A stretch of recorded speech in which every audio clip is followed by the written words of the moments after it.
So welcome to a very, very early preview of Magical Fairy Force Champion Edition. This is a follow-up to an Atari 5200 title, which I have written. The physical release will be happening this year. At the time of this recording, should be within a couple of weeks, I think. The physical release is handled through AtariAge.com, who offer a wide variety of new games for old consoles. So if you're interested in any Atari stuff, go ahead and check them out. You'll be able to find this game there. Well, not this game, but the game this is based on. So I want to make clear right off the bat that literally everything you see in this video is a placeholder. All of the assets currently in the game are either reused things from the Atari version or just things I've grabbed so I have something to work with. The art and everything is being completely redone for this PC game. At the moment, I just don't have anything to show, but I wanted to give a little bit of an introduction to what this game is and what sort of improvements and additions are coming from the Atari version for those of you who have either played it or are at least familiar with it. So this is my makeshift main menu, and you can see a few ambitious options here on the left side.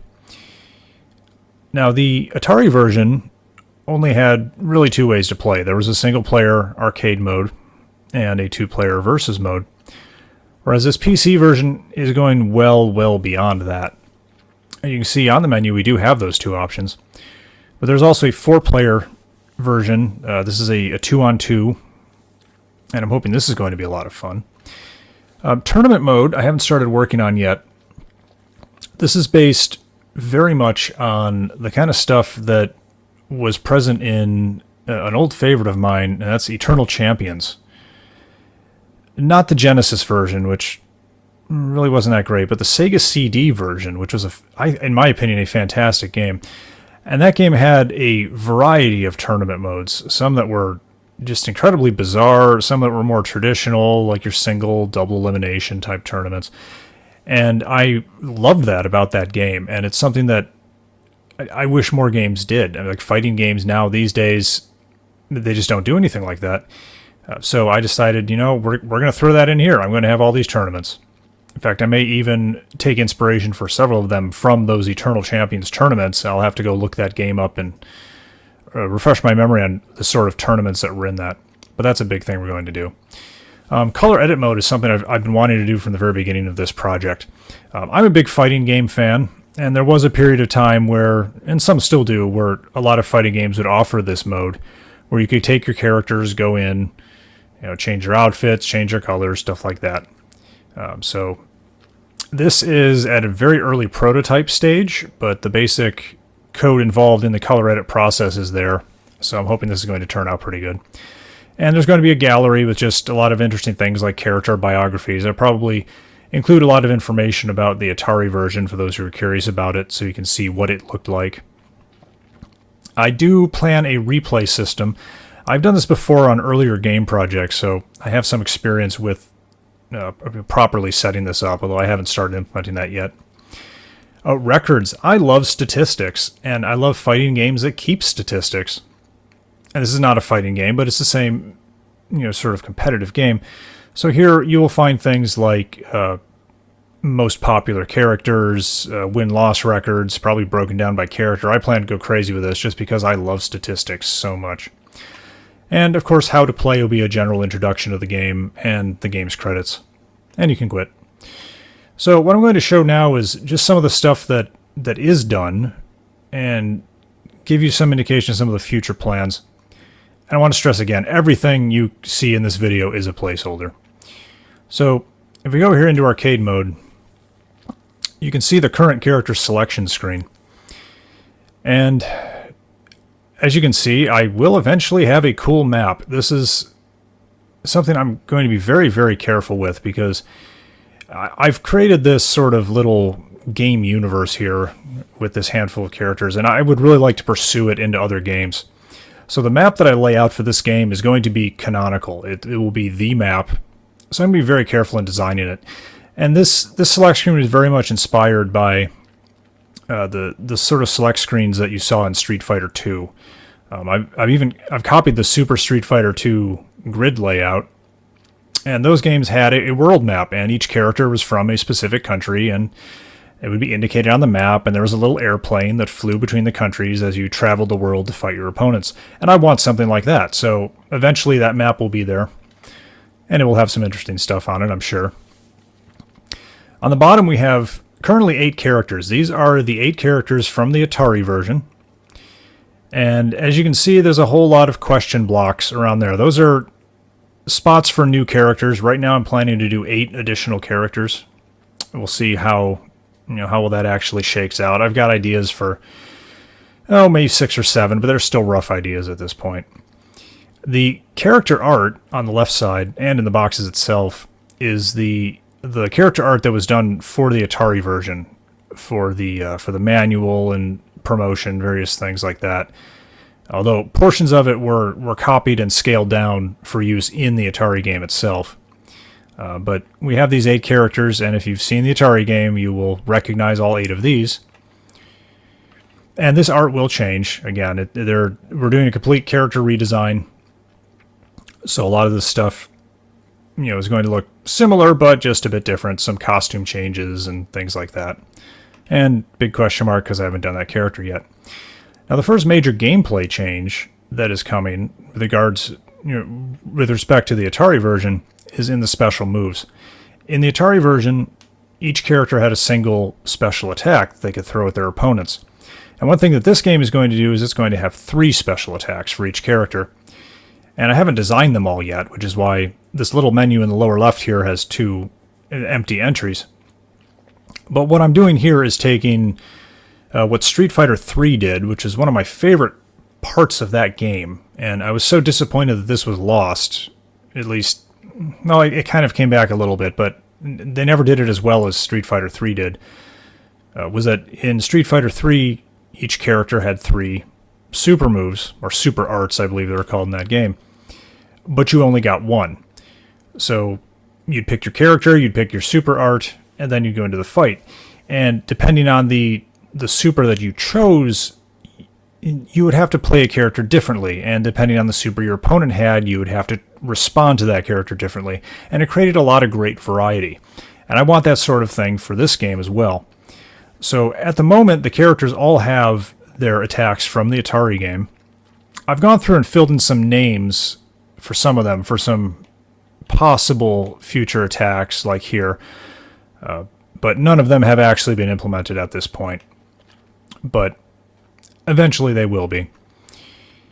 So I'm going to go ahead and select one of my favorite characters. And this is the fight schedule. We fight 8 characters just like in the Atari version, although that may change. And again, placeholder images for the Versus logo. Now, something very interesting I've done here is pre-match conversations, which there are some fighting games I've played that do this, and it's something I've always thought added so much depth and charm to the characters. In particular, first game that pops into mind is the King of Fighters 13 did this, where every character combination had a conversation before the fight, and that game had a lot of characters, so that was a lot of work. And at the moment I have written small conversations for every pair of characters, although some of them are kind of placeholdery and exist more to exercise my dialogue code than to actually be a real conversation. But as you can see here, there's this short pre-match dialogue, and eventually what we're going to do is to put in little dialogue images, which you'll see in a lot of games, with different emotional states. Like we'll have the happy picture and the angry picture, and it'll change with the dialogue, so you'll get kind of emotional cues to go along with the text. But here we'll go ahead and go through this. I'm going to pause it real quick. So this is the main game screen, and the basic layout is the same as the Atari version, although things have been moved around a little bit, mostly to accommodate the 4-player mode. And at the moment, the in-game graphics, apart from that background, are all ripped straight out of the Atari version, so they're terrible at the moment. But they will be eventually changed.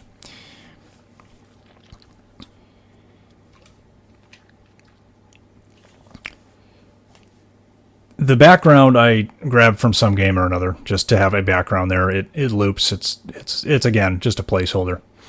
But the CPU, I've started working on the CPU code. And you can see the computer is actually fighting me. Not well, but it is doing it. And I'm not going to explain how the game works. There will be time for that later, but I'll see if I can pull off one of the special attacks before my awful CPU player gets itself killed. And one thing I have added to the gameplay is a turbo button, since I now need to support digital controls, as opposed to the 5200, which is completely analog. So I figured I needed a way to move faster, so there's a turbo button now. I do plan to support analog controllers, I just haven't worked out some of the details of that. And boom! Alright. I haven't done up the victory screen yet, so when the match ends, you just go right back to the schedule screen and on to the next fight. But we can skip past this. So that's a single player mode. It's still a work in progress, obviously, but it's coming along. The basic functionality is all there. So we'll go back to the main menu. And the two-player mode is pretty much what you would expect. You know, each select a fighter, go in, fight each other. The four-player mode is kind of special. So this is a 2-on-2 mode. And when you go into the game, see, now we've got two pairs of characters facing off against each other. I haven't worked out some of the technical details of how the four-player game is going to work. That's still a bit of a work in progress. The pieces are there, though. I just need to figure out some of the stuff. Like, particularly the super attacks are going to be interesting. I don't know whether I'm going to allow them to both fire at the same time or not. That would create some very interesting situations, and I'm inclined to allow it, but that'll take some testing to find out if that's something that can be legitimately done. And I don't have this feature in place yet, but I do plan to make it so that you can set any of the players to computer control if you want to. So if you only have 3 people, you can have 2 humans playing against a human player with a computer helper. Now the final thing that I have made progress on and want to show off is the color edit mode. Now this does not persist into the game yet. It's just, right now I'm just focusing on getting the ability to change the colors and working out how the graphics need to be stored and the different systems involved in doing it. And I only have one character right now who you can do this to. And again, this is all very prototype. This is not at all what it's going to look like in real life. But I have here the character, and there are a number of zones. Like it'll blink brief. Like here, you see the glasses were blinking. There's the skin tone, and I'll show you which zone you're looking at. The zone breakdown image that I made for this character is very sloppy, so there's a whole bunch of like 1 or 2 pixel zones that you can't see because this is just a test image. But if we go to, say, let's see, that's a good one. There we go. Yeah, let's do gloves. There we go. Zone 21 is the gloves. So here I can go in and I can start altering the colors of the gloves. And if you've played a lot of fighting games, you've seen this sort of thing before. I can go ahead and change the color and make purple gloves. And move on to some other zone. If I can find one. There you go. Shirt color. Green shirt. Turn it green. Turn down the blue and the red. So, like fighting games do, you'll be able to save a certain number of custom color palettes for use in the game. And there will be some number of built-in color selections. Like I said, Super Street Fighter 2 is always kind of a benchmark for me in this sort of thing. And that game had eight colors per character, so that's probably what I'll shoot for. I haven't quite decided how many custom colors you'll be allowed to do. We'll just have to see what the interface ends up looking like. It would be 4 minimum because you could have 4 people with the same color, with the same character, and they may all want to use their own custom color set. So we'll just have to see how that shakes out. But that is the color edit mode so far. And right now that's all we've got. And I plan to do frequent videos about this game as it develops, just so people can see what's going on and what they can expect. And especially as the art gets revised, I would like to start putting together character trailers like you often see for fighting games these days, showcasing the characters, their different attacks, things like that. We're planning to start with the original 8 characters and get them fully fleshed out and done, mostly so we then have an idea of what sort of assets are required and just the complete workload involved in making a new character. And then we're going to move on to the new characters, the 8 new characters, which are still very much in development. But I'm very excited about this project. It's right now it's targeting Linux and Windows. I do have a Mac build, but there's a lot of weird stuff going on in the Mac development ecosystem, I guess, at the moment. And I'm going to have to figure out how to navigate that, and that will determine the future of the Mac version. But that is something we'll deal with, down the road. I plan to maintain the Mac version as long as I can. My biggest issue is that this is all built with OpenGL, and Apple is trying to get rid of OpenGL, and I'm not quite sure what the future is. Plus, with their upcoming switch to ARM processors in Macs, I don't know what impact that's going to have on how I do the development. And I anticipate that OpenGL may not survive the transition to the ARM chips, but we'll have to see what happens there. But thanks for watching, and pay attention to this channel if you're interested in this game for future updates. I don't know how often I'll be posting updates. I don't want to do them too often, but I am working on this game, probably 60, 70 hours a week, so it's moving along.